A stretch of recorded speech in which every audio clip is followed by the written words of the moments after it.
Hola, bienvenidos a un nuevo programa de Expediente INACIPE, Academia Mexicana de Ciencias Penales.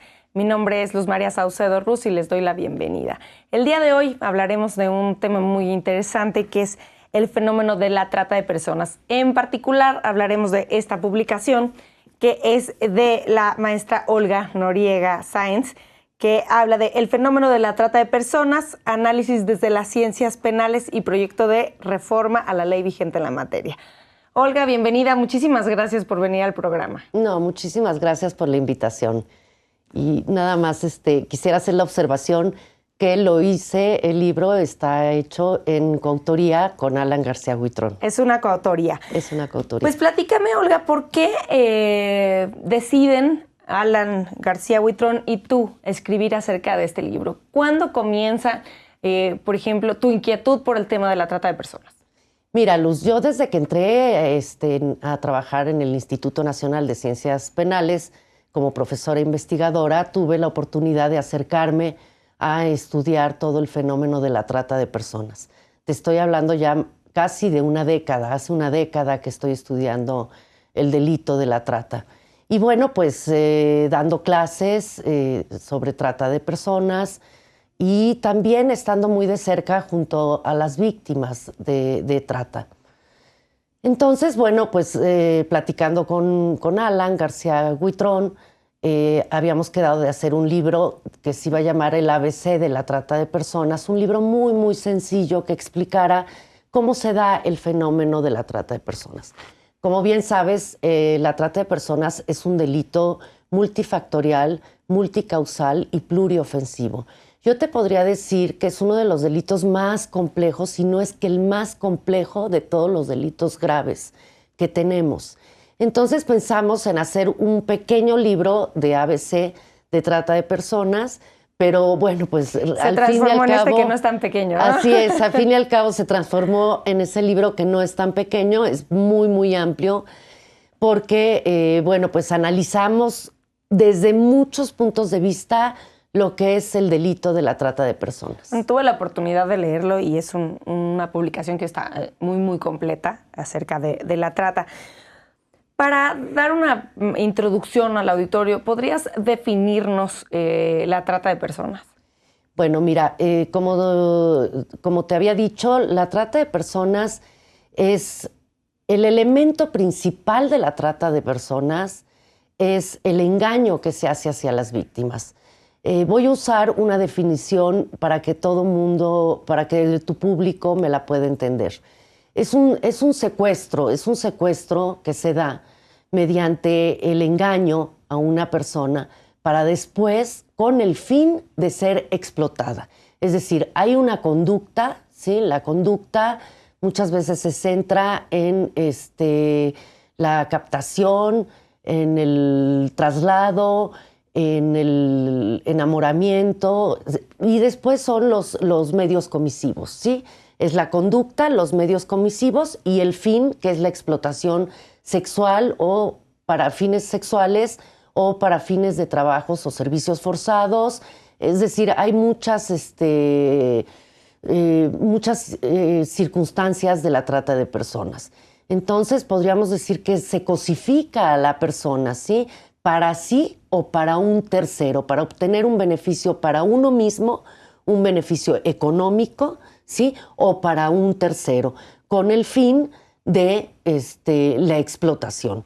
Pero no olvidar nunca los medios comisivos que lo hacen diferente a otros tipos de delitos, porque los medios comisivos, por eso es tan complejo el delito de la trata de personas, porque muchas veces el tratante utiliza el sometimiento, utiliza el engaño para someter a la víctima y después explotarla. ¿Siempre o una característica de la trata de personas es que es con un fin económico? Sí. O sea, tiene que tener esta característica. El fin es económico, así es. Olga, si te parece bien, podríamos hablar un poco acerca de la evolución de este delito de trata de personas, tanto en México como internacionalmente.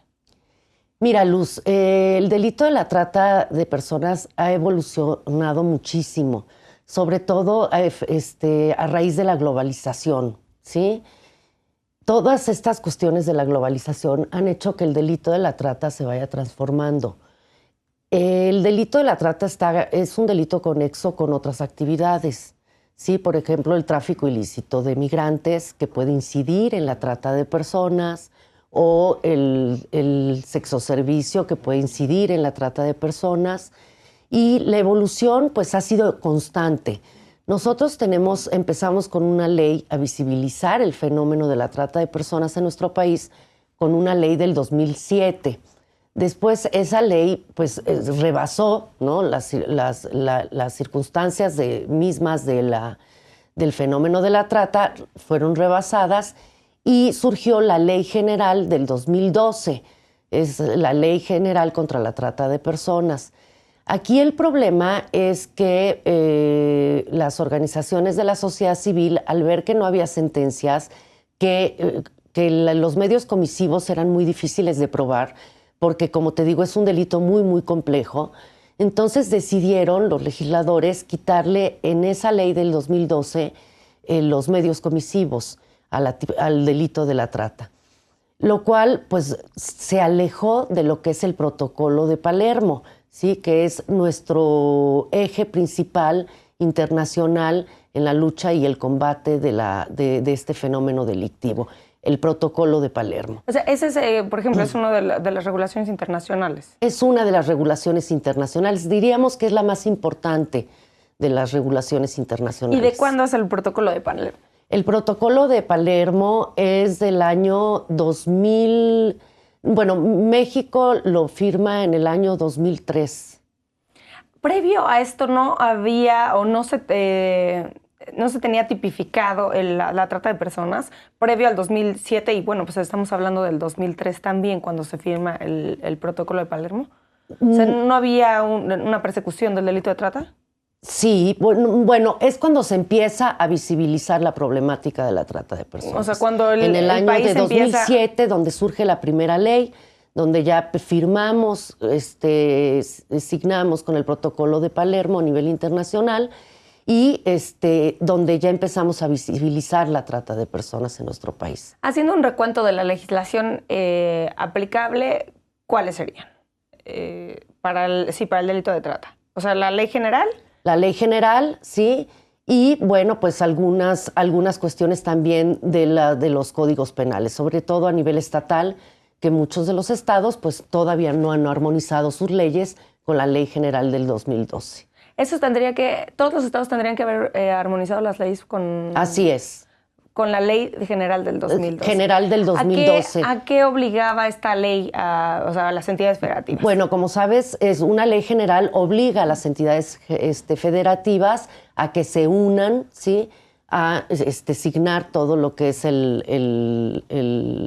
los principios fundamentales del Protocolo de Palermo. Y bueno, no ha sido así, no todos los estados lo han hecho. Pero aquí el problema es que la ley del 2012 ya rebasó las circunstancias.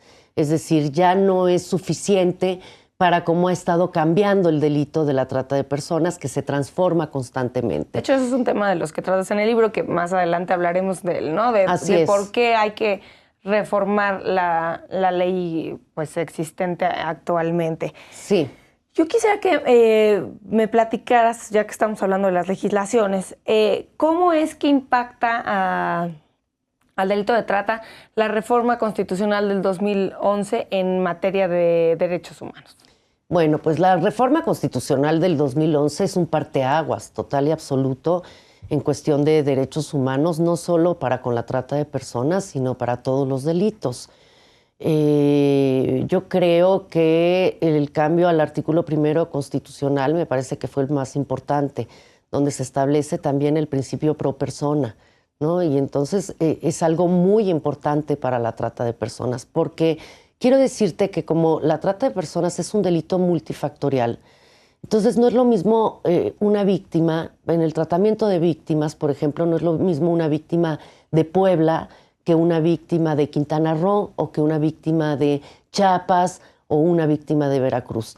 Es un delito que se va llevando a cabo, ¿sí?, con diferentes circunstancias. Entonces, atender al principio pro persona me parece importantísimo, ¿sí? En este tipo de delitos. Y bueno, pues es la internacionalización de los derechos humanos con la reforma del 2011, ¿no? Me parece de una gran importancia con todos los principios que conlleva la reforma para la atención, el seguimiento, el tratamiento de la trata de personas, la atención a las víctimas y todo lo que envuelve este fenómeno delictivo, ¿no? Sí, Olga, si te parece bien, me gustaría que platicáramos un poquito de cuál es la situación de México en cuanto a trata. No sé si pudiéramos hablar de algunas cifras o si existen focos rojos en materia de trata de personas. Mira, hablar de cifras siempre es complicado en nuestro país. Lamentablemente no podemos hablar de cifras claras porque no hay políticas públicas, hay muy poca denuncia, ¿sí? Muy poca denuncia de las personas hacia el delito. Entonces, hablar de una cifra exacta es un poco difícil. Pero sí te puedo decir que por la ubicación geográfica que nosotros tenemos, pues somos un país de origen, tránsito y destino de la trata de personas, lo cual hace mucho más complejo el fenómeno. Es un fenómeno pues muy complejo por estas tres situaciones, ¿sí? Y a nivel mundial, la ONU ha estimado que las ganancias del delito de la trata de personas superan los 32,000 millones de dólares anuales. Es decir, primero hablamos del narcotráfico, después hablamos del tráfico de armas, ¿sí? Y después de la trata de personas. Pero ya se está acercando la trata de personas a desplazar al tráfico de armas como un segundo lugar en la tipología delictiva. Es decir, está creciendo muchísimo la trata de personas con todos estos fenómenos de la migración, etcétera. Y bueno, somos el segundo país productor de pornografía infantil. Es un dato también muy, muy preocupante, ¿sí? Y el primero en difusión de pornografía infantil. Entonces, bueno, pues no es fácil, ¿no? El reto de combatir la trata de personas. Olga, no sé, ahorita me acabas de mencionar que, bueno, es complicado hablar de cifras en nuestro país porque no existe los datos exactos porque no hay denuncia. ¿Por qué no existe la denuncia en materia de trata? Digo, sabemos que es algo generalizado en el país, sí, que muchos delitos no se denuncian, pero en materia de trata creo que es un poquito más pues especial, ¿no? Que se da más. Bueno, generalmente, sí la falta de denuncia en nuestro país sí es un problema muy grave. Y específicamente en la trata de personas, la falta de denuncia se debe a que muchas de las víctimas están bajo las redes de la delincuencia organizada, ¿sí? Entonces, hace muy difícil poderse escapar y poder denunciar el delito de la trata. Las víctimas que finalmente denuncian son o por operativos que ha llevado a cabo la autoridad, y entonces las llevan y denuncian, pero de ahí muchas no son víctimas de trata, ¿sí? O porque pueden escaparse de sus tratantes y ir a presentar una denuncia. Y aquí, bueno, pues me parece importantísimo el que el juez o el Ministerio Público, en su caso, inmediatamente dicte medidas cautelares de seguridad para con las víctimas, porque pasa mucho que las víctimas escapan, pueden denunciar, pero al día siguiente los padrotes las encuentran y las matan. Entonces es muy, muy complicado el poder denunciar el delito de la trata de personas. Claro, aparte de por miedo, ¿no? Por miedo, y sobre todo porque también la figura del Ministerio Público no ha entendido bien lo que es la trata de personas. Hay mucha estigmatización, ¿no? Entonces llegan las víctimas vestidas de una cierta forma, etcétera, y muchos de los operadores del sistema de justicia penal, específicamente los ministerios públicos, pues les dicen cosas desafortunadas como, bueno, pero tú eres una prostituta, ve cómo vienes vestida, arréglate con tu pareja, y después vienes aquí a denunciar. Es decir, faltan órganos multidisciplinarios que estén en las agencias del Ministerio Público para que sepan detectar, ¿sí?, cuando se está enfrente de una verdadera víctima de trata de personas. Justo me voy a quedar con esta idea porque quisiera que profundizáramos un poquito acerca de si los operadores tienen la capacitación específica o especial para que tengan conocimiento de esto, pero tenemos que hacer una pausa, Olga. Y al auditorio, por favor, continúen con nosotros. Estamos en Expediente INACIPE, Academia Mexicana de Ciencias Penales.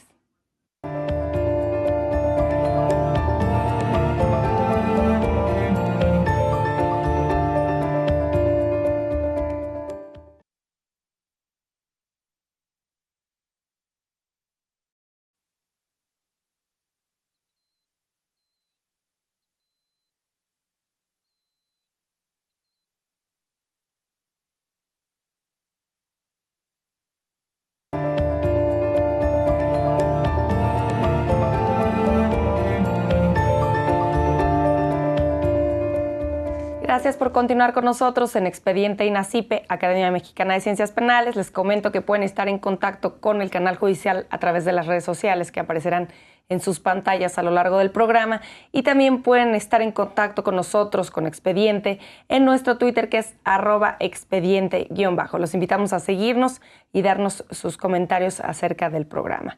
Les recuerdo que el día de hoy estamos hablando del fenómeno de la trata de personas y en específico estamos hablando de una publicación que es una publicación de la maestra Olga Noriega y es una publicación del Instituto Nacional de Ciencias Penales. Olga, ya estábamos hablando de inicio de cuál era la definición y cuál es la regulación en materia de trata de personas, pero me quedé con una pregunta al aire antes de salir a corte, y es si se ha dado, tú nos comentabas de que el Ministerio Público muchas veces no sabe distinguir o dar el trato adecuado a una persona que va a denunciar la trata de personas. ¿Se dio algún tipo de capacitación a los operadores del sistema de justicia penal, ya sea del nuevo sistema de justicia penal o al anterior, acerca de, en materia de trata? Por ejemplo, cuando salió la ley, ¿se dio alguna capacitación acerca de esta legislación a los operadores? Mira, Luz, yo creo que eso fue lo más grave de todo, que no hay capacitación suficiente o no hay capacitación de calidad con respecto a la identificación de las víctimas del delito de la trata por medio de los operadores del sistema de justicia penal. Entonces confunden mucho el fenómeno de la trata o el delito de la trata de personas con otras conductas. ¿Eso qué causa? Eso es muy delicado porque lo que pasa es que se revictimiza a las víctimas que llegan a las agencias del Ministerio Público, o no se logran cumplir las averiguaciones previas o no se logran cumplir las investigaciones cabalmente. ¿Por qué? Porque los operadores tienen una gran confusión en lo que es trata de personas y lo que no es trata de personas. Volvemos a lo de la denuncia, ¿no?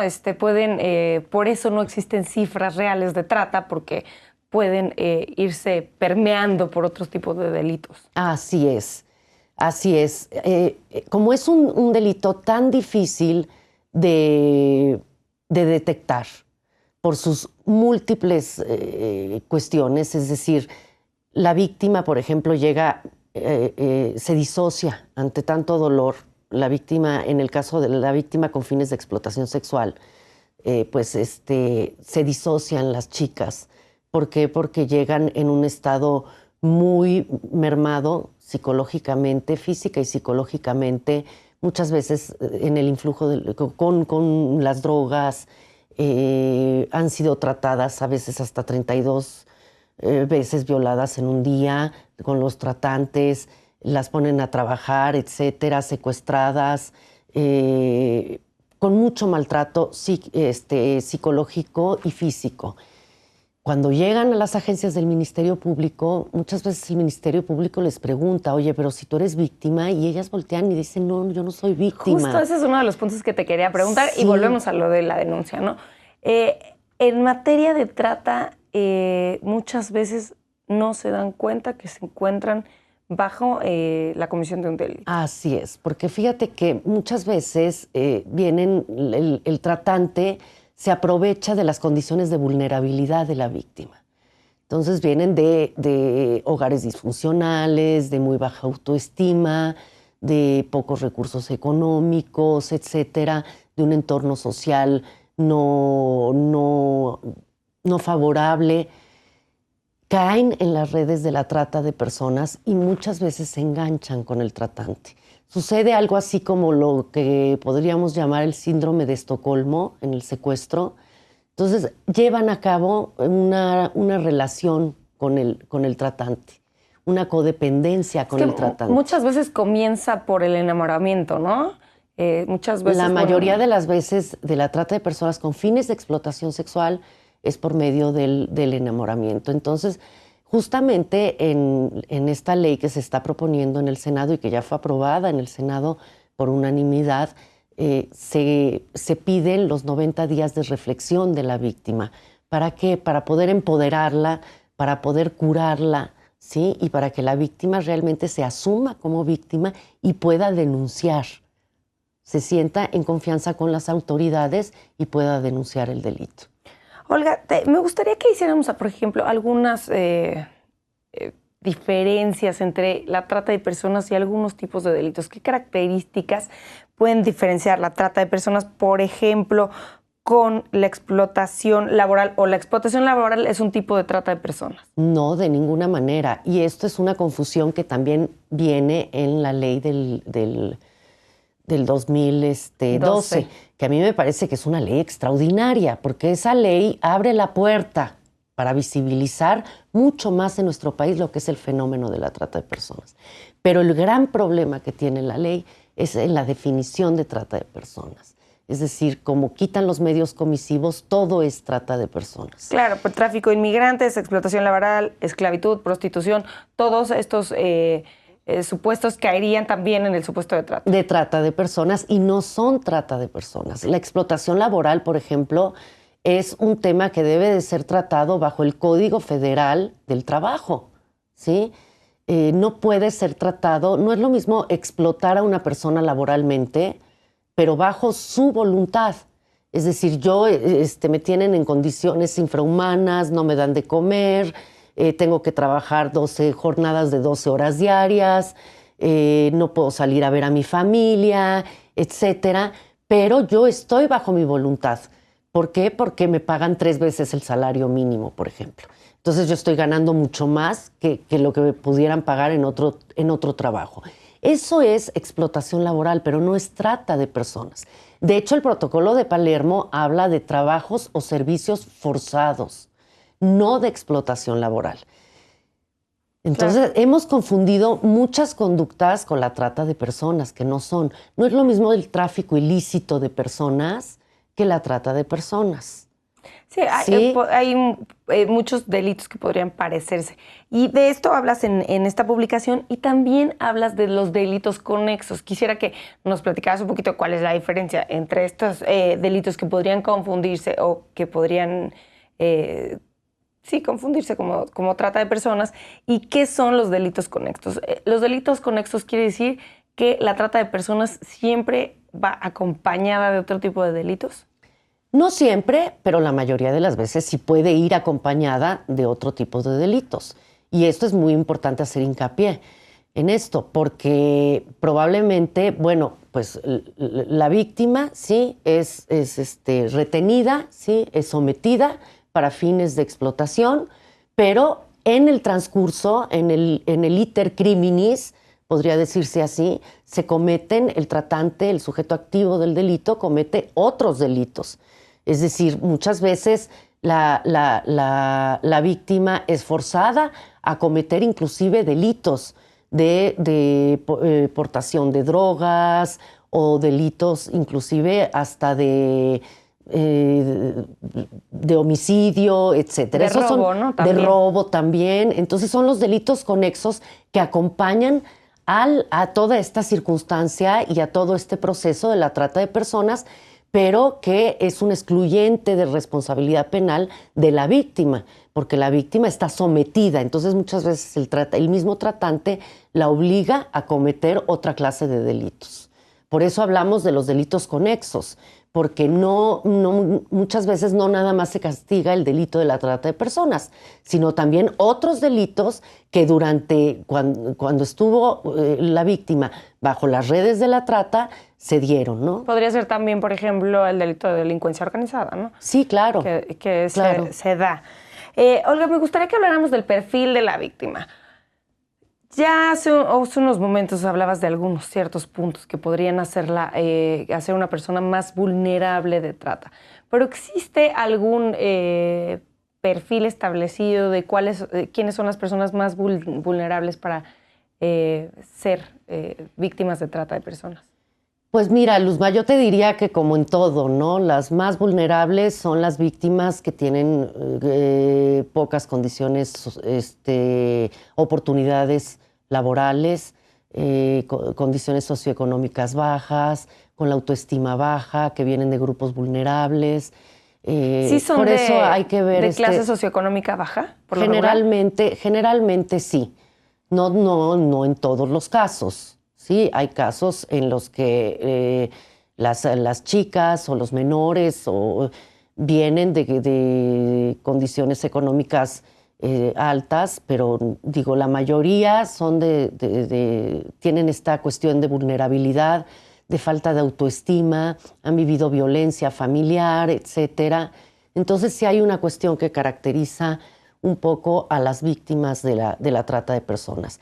Y es un tema que se tiene que abordar transversalmente porque es un tema de género, ¿sí? En muchos territorios, en muchos estados de nuestro país, los más lejanos, los más donde hay más falta de educación, de oportunidades, etcétera, pues la mujer es un objeto, la mujer se puede cosificar, la mujer se puede vender, la mujer se puede maltratar, etcétera, ¿no? Entonces, en cifras o aproximados, sí es más vulnerable la mujer para ser víctima de trata. Para víctima de trata con fines de explotación sexual, sí es más vulnerable la mujer, sí. ¿Y con fines de explotación laboral, cuál podría ser un ejemplo? Los hombres principalmente, sí, con fines de explotación laboral. En la migración se da mucho, por ejemplo, ¿no? Con nuestros hermanos guatemaltecos, venezolanos que quieren cruzar para llegar al territorio estadounidense y conseguir mejores oportunidades de vida, y el crimen organizado los coopta en este tránsito, ¿no? Les quita sus papeles, les dice que los va a ayudar, ¿no? A cruzar para los Estados Unidos, les quita sus papeles, los engañan, ¿sí? Y los llevan a trabajar en trabajos o servicios forzados en el campo, por ejemplo. Y eso se da en México y también. Eso se da en México, claro que sí. Justo ahí me venía a la mente que decías que somos un país de tránsito, de origen y de destino. Así es. Pero entonces esta explotación laboral también somos un país de destino, de explotación laboral. Claro que sí, México, por supuesto. Me suena como mucho más de tránsito, se da en los campos agrícolas, ¿no? En donde les dicen yo te voy a ayudar a que consigas un negocio, a que puedas saltar a los Estados Unidos. O sea, tráfico ilícito de personas y trata no es lo mismo. Son dos conductas muy diferentes, pero que pueden converger, incidir en la trata de personas. Olga, y por el otro lado, se tiene un perfil o algún perfil de quiénes son los victimarios de la trata de personas. Por ejemplo, si la trata de personas viene casi siempre de la delincuencia organizada. Bueno, pues el perfil del victimario yo creo que se tiene que estudiar mucho más, ¿sí? Yo he pugnado ahora, sobre todo con los cambios que pasamos de un sistema inquisitivo mixto a un sistema de justicia acusatorio, ¿sí? Con las reformas del 2008, se tiene que estudiar mucho más, se tiene que trabajar con los perfiles victimológicos y criminológicos, porque los padrotes se comportan de manera diferente según la comunidad de donde vienen. Entonces, la identificación de las víctimas y de los victimarios me parece que es fundamental y que se ha trabajado muy poco en ello. Realmente, ¿quién es una víctima de trata de personas? Es decir, es una víctima es una persona que ejerce el sexo servicio bajo su voluntad o verdaderamente cayó bajo las redes de la trata de personas y se tiene que apoyar, etcétera, ¿no? Y el victimario igual, ¿sí? Tienen ciertas características los victimarios de la trata de personas, pero son cambiantes de acuerdo a la comunidad. Entonces, es la importancia de elaborar los perfiles victimológicos y criminológicos. O sea, es un trabajo que queda pendiente por profundizar. Así es, a mí me parece que sí. Olga, en un inicio también mencionábamos acerca de, o llegaste a mencionar, nada más ya no quise profundizar porque justo era una de mis preguntas acerca de las políticas públicas en materia de trata. ¿Cuáles son las políticas públicas en materia de trata en México? Mira, hoy por hoy, la Comisión Nacional de Derechos Humanos está haciendo una campaña junto con el Senado de la República muy importante de prevención del delito de la trata de personas. Ahorita justo está en televisión. Está en televisión, algunas líneas aéreas ya están uniéndose a la campaña. Puedes ir en los aeropuertos, en las estaciones de camiones, etcétera. Hay mucha campaña y yo creo que ha estado haciendo un gran papel la Comisión Nacional de Derechos Humanos en la campaña contra la trata junto con el Senado de la República. Yo creo que es un problema común y es un problema donde intervienen casi todas las secretarías de Estado. Es decir, no puedes dejar fuera la Secretaría del Trabajo, no puedes dejar fuera la Secretaría de Salud. Convergen todas las secretarías y entre más labor y colaboración interinstitucional haya para fomentar políticas de prevención en el delito de la trata, es cuando vamos a poder abatirla de mejor manera. Ahora, yo soy siempre de la idea de contar con mecanismos de justicia restaurativa que van enfocados a la prevención, es decir, que van a la comunidad, ahí donde se gestó el delito y hablan del delito. Porque ¿qué pasa con las víctimas de trata de personas? Que cuando son rescatadas y logran empoderarse y salir de la condición de víctima, ¿sí?, quieren volver a su comunidad, pero la misma comunidad las estigmatiza y las rechaza y no las quiere de vuelta a las víctimas. Entonces, trabajar con mecanismos de justicia restaurativa en donde se hagan estos movimientos de empatía, es decir, que la víctima vuelva a su comunidad, que platique qué fue lo que le pasó, que le platique en círculos de su comunidad y la víctima se empodera y al mismo tiempo es un agente de prevención del delito. Justo, porque es una cosa, bueno, sí van de la mano las políticas públicas y la prevención, pero ¿qué se puede hacer aparte de esto que me estás diciendo para prevenir? ¿Y quiénes serían los responsables de la prevención en materia de trata?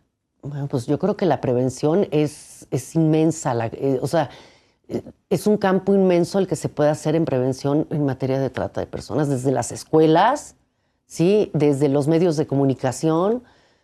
Ahora los chiquitos entran muy rápidamente a Internet, tienen todas las redes sociales, es decir, los tratantes están en las redes sociales, están captando a las chicas y a los chicos en las redes sociales. Y la prevención va desde todos los niveles, o sea, desde la escuela hasta las mismas comunidades. El saber que el delito de trata de personas es un delito muy grave, que todos podemos caer y ser víctimas de la trata de personas, pero visibilizarlo más de una manera como mucho más cercana, con los métodos de justicia restaurativa que te explicaba hace unos momentos. Entonces, podríamos decir que la prevención va por parte del Estado. Así es. También de la sociedad. Así es. Podríamos hablar de la familia, ¿no? Y de la familia. Desde la escuela desde también. Desde el campo familiar Así y es. La escuela. Perfecto, Olga, pues vamos a tener que hacer una pausa nuevamente, pero quisiera que, regresando de la pausa, habláramos de la segunda parte de tu libro, que es de estas propuestas de reforma a la Ley General del 2012. Pero bueno, tenemos que hacer una pausa. Al auditorio, por favor, continúen con nosotros. Estamos en Expediente INACIPE, Academia Mexicana de Ciencias Penales.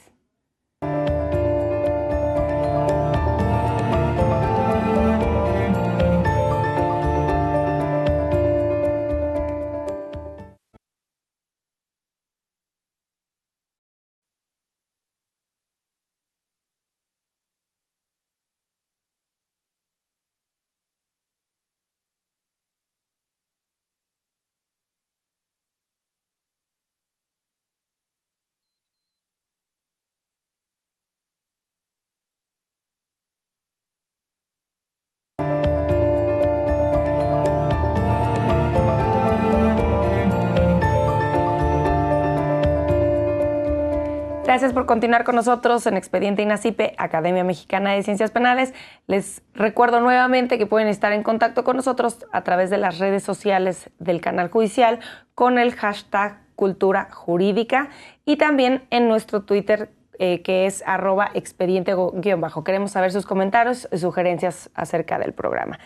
Les recuerdo nuevamente que estamos hablando del fenómeno de la trata de personas, en específico de una publicación del Instituto Nacional de Ciencias Penales, en el que la maestra Olga Noriega Sáenz y Alan García Huitrón son los autores.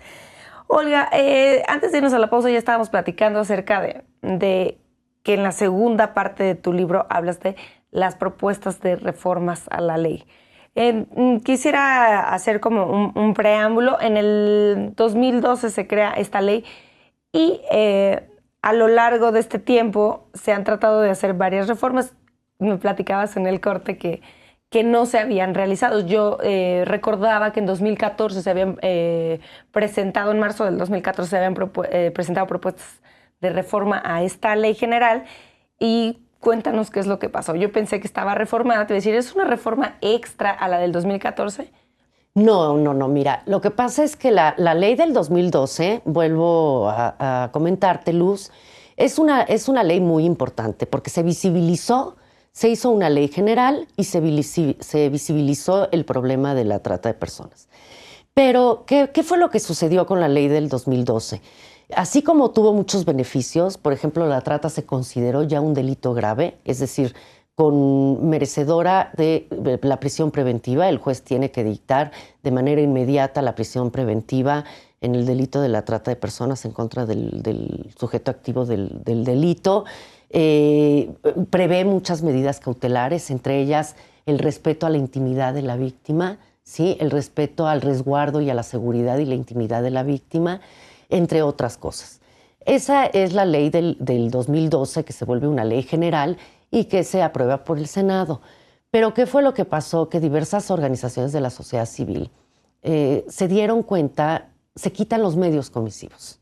Es decir, toda conducta, toda tipología jurídica y sobre todo en materia penal, pues como bien sabes tú, tiene una conducta, los medios de los que se sirve el actor principal o el sujeto activo, los medios comisivos y las finalidades. Aquí, ¿qué hicieron estas organizaciones de la sociedad civil? Porque decían, es que no hay sentencias, no se está combatiendo el delito de la trata de personas, son muy difíciles de probar los medios comisivos. Y efectivamente... ¿Cuáles eran los medios comisivos? Los medios comisivos como el engaño, el abuso del poder, el sometimiento, el fraude. Entonces, en cuestión de mayores de edad, porque para los menores de edad es excluyente de responsabilidad penal el consentimiento, es decir, no es un requisito. Pero ya en juicio, probar los medios comisivos efectivamente sí es algo difícil, pero tú no puedes desmembrar un tipo penal sobre pretexto de que es muy difícil probar los medios comisivos, porque sí, entonces claro, estás haciendo otra conducta muy diferente que no es trata de personas. Entonces, a raíz de esta ley que ha tenido tantos problemas, hemos vivido muchísimas injusticias, sobre todo en el Distrito Federal, ¿sí? Ahorita la política en el Distrito Federal es hacer redadas y hacer operativos en los table dance, hacer operativos en los centros nocturnos, en donde hay baile erótico o donde hay estas personas que... pues el table dance. Sí. Bueno, ¿qué está pasando? Que están llegando y que están pidiendo que la prueba de que hay sexo en ese lugar, pues sea el condón. Entonces, las sexoservidoras ya no se están cuidando y se están infectando de SIDA, ¿sí? ¿Y qué pasa? Una cosa es el sexoservicio, a nadie nos gusta que se cosifique a la mujer. Yo estoy totalmente de acuerdo que mediante el sexoservicio se cosifica a la mujer, pero también no puedes prohibir el sexoservicio. Es decir, ¿por qué? Porque pues, que no hay condiciones económicas más favorables que le puedas dar a esa mujer, ¿sí?, que tiene que mantener muchas de ellas a una familia. Entonces no podemos abolir el sexoservicio, pero tampoco puedes criminalizarlo. Y lo que pasa es que están llegando a las agencias del Ministerio Público y les están diciendo, no, lo que pasa es que tú estás disociada, pero sí eres víctima. No, yo estaba aquí bajo mi voluntad. No, tú eres víctima. O sea, lo contrario, Lo ¿no? contrario. Ajá, lo y contrario están cerrando todos estos table dance y todos. ¿Y quiénes están en la cárcel? Pues están en la cárcel los meseros, los garroteros, la gente más humilde que trabajaba en estos centros nocturnos. O, por ejemplo, el caso de, como decía mi maestro Quirós Cuarón, de nuestros niños chiclets Adams, ¿no? Que van con sus mamás indígenas vendiendo chicles en la calle y que las mamás están vendiendo chicles y que traen a su chiquitín con su cajita. El solo hecho de que el niño esté con la cajita, entonces ya lo están explotando laboralmente y se están llevando a las mamás al reclusorio. Eso está provocando situaciones muy graves de criminalización de la pobreza y que no son trata de personas. Por eso a mí me parece fundamental que estas reformas que ya se votaron en el anterior proceso legislativo, sí, se votaron y por unanimidad el Senado las aprobó y ahora nuevamente, hace muy pocos días, las volvió a aprobar el Senado y esperemos que los diputados entiendan que el concepto de la trata de personas es muy diferente. Y bueno, esta ley, y me voy a permitir aquí decirte algunos de los principales errores que tiene, ¿no? La ley del 2012. Sí, así es, del 2012, es que, bueno, ha sido analizada en el Senado por especialistas, por organizaciones de la sociedad civil, etcétera. Yo nunca había visto un proceso legislativo más analizado que el de la ley de la trata de personas. Bueno, pues estamos hablando de 2 años de analizar los cambios. Bueno, 4 años, tiempo, ¿no? 4 años. Y por eso me permití poner el libro para que quede bien claro. El mayor problema de las reformas está en la definición de lo que es la trata de personas, que es el artículo 10 de la ley vigente, que contiene diversos errores y me voy a permitir, Luzma, enumerártelos. Impide la punibilidad de la tentativa del delito de trata de personas, contraviniendo así el protocolo de Palermo y el artículo 39 de la propia ley. Es decir, la tentativa en esta ley no se castiga. En la nueva, en la que se está promoviendo, ya se castiga la tentativa del delito de la trata de personas. El tipo penal contempla a una víctima individual y plural, una o varias personas, es decir, integra en el tipo penal la hipótesis relativa a cometer el delito contra una o varias personas, ¿sí? Y aquí se agrava la punibilidad cuando el delito comprenda más de una víctima. Claro. Sí, bueno, cosa que la ley del 2012 no traía. ¿Sí? No contempla diversas acciones típicas exigidas por el protocolo, como ocultar, suministrar y otras modalidades sustentadas por la doctrina, como ejercer control sobre de una persona. Esto es muy importante.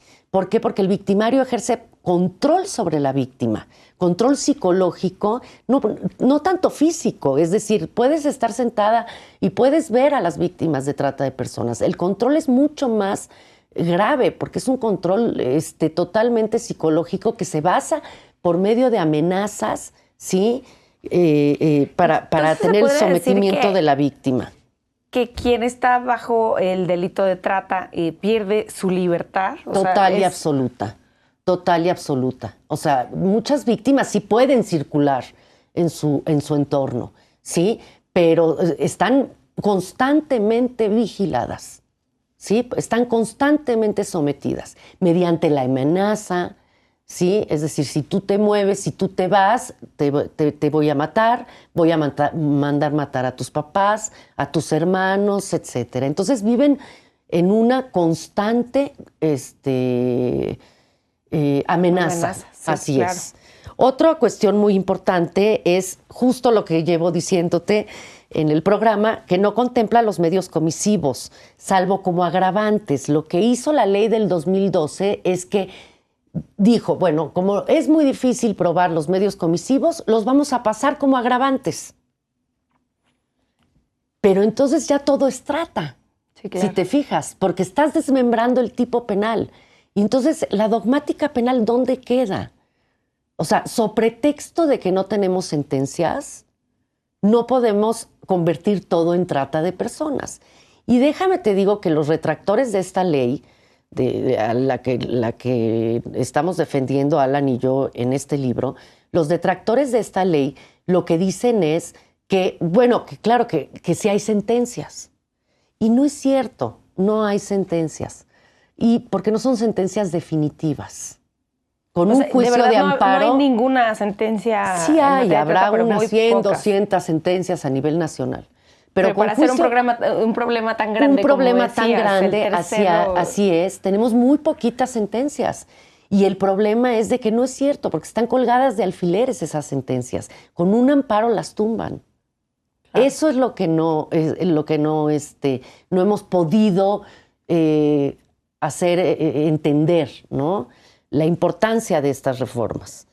Otro problema es que esta nueva ley, fíjate qué importante, como la trata va cambiando y se va modificando, contempla el nacimiento de un niño y separación de su madre. O sea, comprende otras tipologías penales. Es decir, bueno, cuando nace un niño, sí, y lo separan de su madre para darlo en una adopción ilegal, por ejemplo. Ah, claro. ¿No? El alistamiento de niños en conflictos armados. O sea, esta ley protege a la primera infancia, cosa que la ley del 2012 no la protege. Que se da en México, porque claro, o sea, por no me supuesto, suena tan, se empieza a dar en México, por supuesto que sí. Para llevárselos a la delincuencia organizada. Así es. Contempla la extracción de fluidos o líquidos corporales, ¿sí? El matrimonio con fines de procreación y la servidumbre ritual o costumbrista, ¿sí? Es decir, esta ley mete nuevos tipos penales que se están dando y que no están contemplados en la ley del 2012. Entonces, es una verdadera legislación de vanguardia. Yo estoy de acuerdo que todas las legislaciones son perfectibles, todas las leyes son perfectibles. Los senadores han sido muy, muy empáticos, han trabajado muy bien. Es un grupo de senadoras formadas por el Partido Acción Nacional, por el Partido de la Revolución, por el PRI y por el PRD. Angélica de la Peña, Lucero Saldaña y principalmente la presidenta de la Comisión contra la Trata de Personas, Adriana Dávila. Y no sabes cómo ha luchado para conseguir esta ley. Ha pasado por unanimidad 2 veces en el Senado y esperemos que de verdad en la Cámara de Diputados y se hagan estas reformas. La aprueben, así es. Pues bueno, al auditorio los invito a que consulten el libro. La verdad es que en el libro esta segunda parte es un apartado bastante extenso donde se explican todas las propuestas y los cambios a la legislación actual. Yo quisiera que habláramos un poquito de la importancia y que nos explicaras el por qué tener una ley especial para trata de personas. O sea, existe una ley general para trata, existe una ley general contra el delito de secuestro y prevención, y así de cierto tipo de delitos, ¿no? Delito de lavado de dinero. ¿Por qué se ha dado este fenómeno de que en los últimos años, en la última década, se han creado estas legislaciones generales? O sea, porque esto podría ser que se haga una tendencia y entonces haya una ley general de cada tipo de delitos, ¿no? ¿Cuál es la razón fundamental de que exista una ley exclusiva para el fenómeno de trata? Bueno, yo creo que la razón fundamental es el crecimiento del delito de la trata de personas, es decir, que está creciendo exponencialmente. Es un delito muy complejo, yo creo que el delito más complejo de investigar, de perseguir y de sancionar, y que por lo mismo tiene características esenciales muy, muy específicas que hay que atender. ¿Y cómo las vamos a atender? Yo sí creo que es muy importante, así como la ley general, la ley de desaparición forzada que están por sacar, es decir, porque son delitos verdaderamente de lesa humanidad. Estamos hablando de delitos gravísimos y que están con tendencia a la alza. Yo sí creo que es muy oportuno tener una ley general, sobre todo porque, bueno, abarca todas las características de lo que puede ser la trata de personas, todas las especificaciones, pero vuelvo a lo mismo, podemos tener una ley general muy bien hecha, pero que no sea operativa. Lo importante es la capacitación de los operadores del sistema de justicia penal. ¿Tú consideras que cuando esta legislación se apruebe, si es que se aprueban las reformas, los operadores tendrían que tomar entonces algún tipo de capacitación en materia de trata? Por supuesto, pero en todos los delitos, yo creo. No están obligados a darlo. Bueno, si hay capacitación, claro que la hay, ¿no? Desde el Instituto Nacional de Ciencias Penales hay muchísima capacitación, sin duda, pero yo creo que la capacitación, y más ahorita que entramos al sistema acusatorio, pues es fundamental.